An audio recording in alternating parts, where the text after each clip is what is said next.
Hey everybody, Jen Anderson here. Looking forward to talking with you about some things that you can do to really leverage your brand when you're having one-on-one meetings. And the reason why I like to get into this is because when I'm dealing with a lot of tech leaders, the biggest things that I hear them talking about when it comes to their engagement with their people and whatnot is the concerns around recruiting and retaining their people. And if they're not able to do that, then they can't get the important things done that they want to get done. And in my company, what we're doing is we're really helping through training and coaching to really give the leaders the structure that they need so that they can make sure that they're doing those key things that's going to help them to connect, in turn, help you to become the leader that everybody wants to work for, right? I mean, that you become that person, that's awesome. That's going to absolutely help you to reduce some key things that are problems for you in the recruiting and the retention.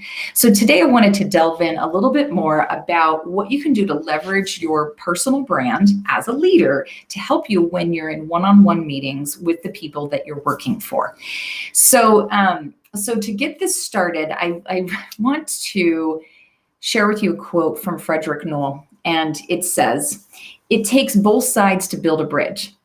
And the reason why I want to start there is because when you're thinking about building your connections with people, is that it really takes both sides. And there have been a lot of leaders that I've talked to over the years who say things to me like, well, my people aren't coming to the table when with anything that's helpful. They're complaining to me about not having career trajectory, or they're complaining to me that there's nothing else that we can do, or they want a raise, or they want to do some special projects, but they're never really talking about what they can do, right? And so I hear this a lot from leaders, okay? And so then my thought is kind of going back to this quote here from Frederick about takes both sides to build a bridge, right? So if they're on that side and from a bridge perspective, they're not doing, meaning your direct reports are not doing the things that they need to do, but what are you doing on your side, right? What are you doing for your part to help build that bridge? And that's where I'd like to bring it back around your personal brand as a leader, regardless of what's happening on the other side of that bridge, okay? So we think of like this span, right? It could be a span over a river, for example. And on the other side of the river, what are they doing? Like, who knows, okay? But what are you doing on your side? And so tying that back to your personal brand can be a really big deal. So if you haven't watched my other stuff around personal brand, go back and watch one of those other lives where I get into a little bit more about personal branding and whatnot. So I'm going to assume at this point you understand what a personal brand is, which really in the end, it's the mark that you're making in the world. So again, regardless of what the other people are doing from their side, think about the mark in the world that you want to make from your side, okay, of the bridge. So imagine you're coming into a one-on-one meeting and you might be thinking, okay, I want to make the most out of this, okay? So I want to be totally upfront. In my opinion, what a one-on-one meeting is not a status update, okay? It's not, hey, how are you doing on this project? Where we're going with getting this release out the door, whatever. No. Like that's a status update. It's totally different than a one-on-one meeting. A one-on-one meeting, it's best if it's really focused on their career development, like what's on their mind, what are they worried about in their career, things like that. And so when you're thinking of these one-on-one meetings, these are the meetings that you have once a month. It's a very purposeful, scheduled, consistent meeting.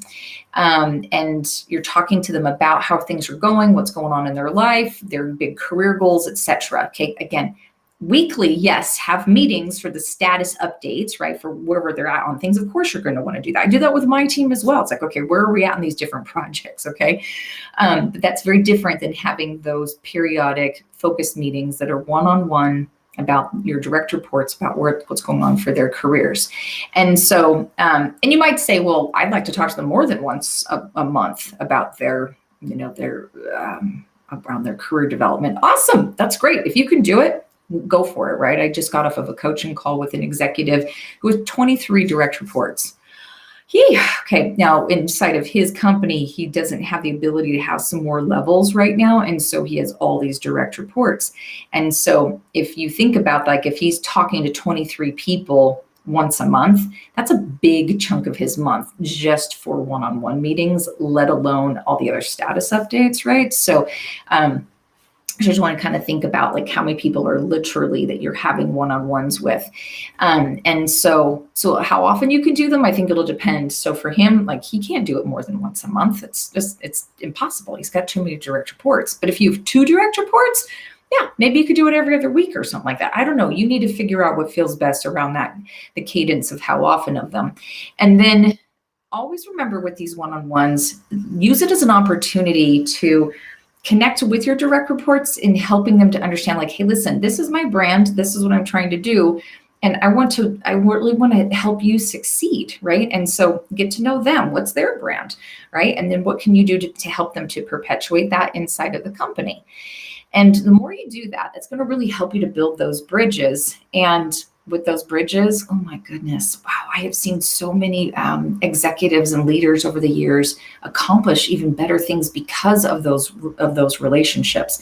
I go back to when the pandemic hit.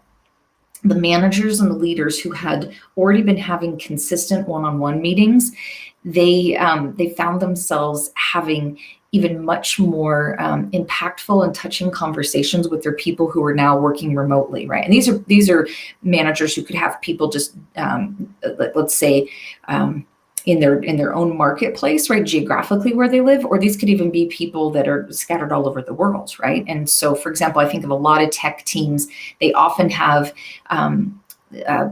parts of their team in other places, like I've seen people in Bolivia, the Philippines, or India, or Eastern Europe, or something like that, right? And so it's common to have that, and so you still want to make sure that even if they're not geographically close to you, that you're still having those one-on-one meetings. And luckily, we can use things like Zoom or Teams or something like that to really expedite that opportunity to connect with them. And so.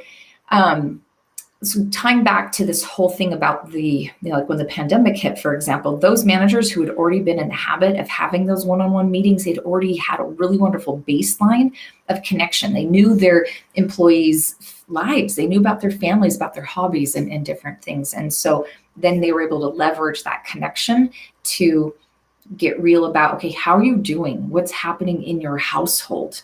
For now we're working from home and we're working 100% remote. Like, what does that look like? What's happening? Your kids are in school. Who's helping to educate the kids? And so that's why you want to start doing one-on-one meetings. If you haven't been doing this consistently, just get started now. It's like the old adage of, when's the best time to plant a tree? Today. Like, don't wait for forever. Just get into it now, and then that's going to help you in the long run to have those building blocks when you need that with your people in the future. Because not that I'm predicting any kind of an additional pandemic to come, right? But there's always going to be something like that. There's going to be something big that can hit us, and so knowing that that's the likelihood, get ahead of it, right? Be the leader. And that's what I would say. Also, getting started now, how that ties back to your personal brand. This is who I am. I'm going to move forward doing this now, and I'm not going to wait for all these things to be perfect, right? And then little by little, you're going to start to build those relationships. And again, going back to that quote of, it takes both sides to build a bridge. You're doing your part. From your side of the bridge, you're doing everything you can to show up and to provide that time to connect with people. And then over time, you'll be able to fine tune what those one-on-one meetings look like for you that can really help you to connect with your people.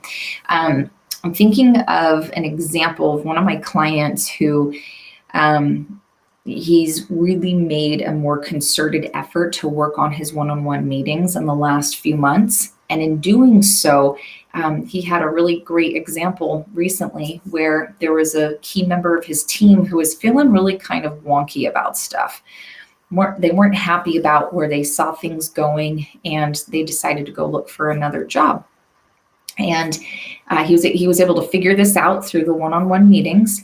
And in turn, he was able to kind of bring that person back to what was really going on. But he didn't start doing the one-on-one meetings with this guy because he found out he was leaving, right? He had already had all of these little drops in the bucket. So he had this relationship bucket, as a way I like to look at it, as like all those little drops, those little experiences, and then it gives you something to work with inside that bucket. And so then, as he heard that this guy was unhappy and he was thinking about looking for another job, he was able to bring him back in, and because he could leverage that relationship, he had done his part to build from his side of the bridge, right? And then did what he needed to do to meet his other person where they were at. And then that helped him to retain somebody. And this was an important person to help, again, this technology executive to help accomplish the goals that he has for his team. And so I'd love to share that example with you right now, because sometimes people are like, yeah, whatever, I'll get to it. There's just one more thing. It's like, this doing the one-on-one meetings may well be some of the most important things that you do to really connect with your people and to help remind them of who you are and how you're there to help them to be successful, right? And so don't put this stuff off. This is the stuff that can yield massive dividends, just like this example I shared with you from this one executive, the dividend of not having somebody leave, having to deal with the long drawn out process of finding a replacement. And then if they do find somebody in a reasonable amount of time, getting that person up to speed again. And I asked him, I said, how fast can they really truly be effective? And he said, minimum 6 months. And that's if everything goes great, right? So think of that process. Like he could lose anywhere from like 8 to 12 months because of how long it could take to recruit and get that person. And then they've got to get notice and all those things, right? And then it's 6 months before they're up to speed. So do what you can to work on building those one-on-one, or building a relationships, through those purposeful and intentional and regularly scheduled one-on-one meetings. And that will really help you to see the dividends of for the relationship building, and then see how it ties back to your, for yourself with your brand, and bring that kind of intentionality to the conversation. And it's pretty remarkable to see what can come from it. So as we're wrapping up today's conversation around personal brand and leadership, and how can you really leverage your brand in your one-on-one meetings, I want you to think about, and you can answer this in the comments, is how often are you doing one-on-one meetings? And again, you know now what a one-on-one meeting is, right? And so how often are you actually doing those? Be curious to know what's working for you, and let's engage in those conversation, in the comments, to engage with this conversation. And remember, my friends, that as you're going through all of this, that your people are absolutely worth this effort. So go become the best leader that you can become. Thanks so much, and I will see you next time.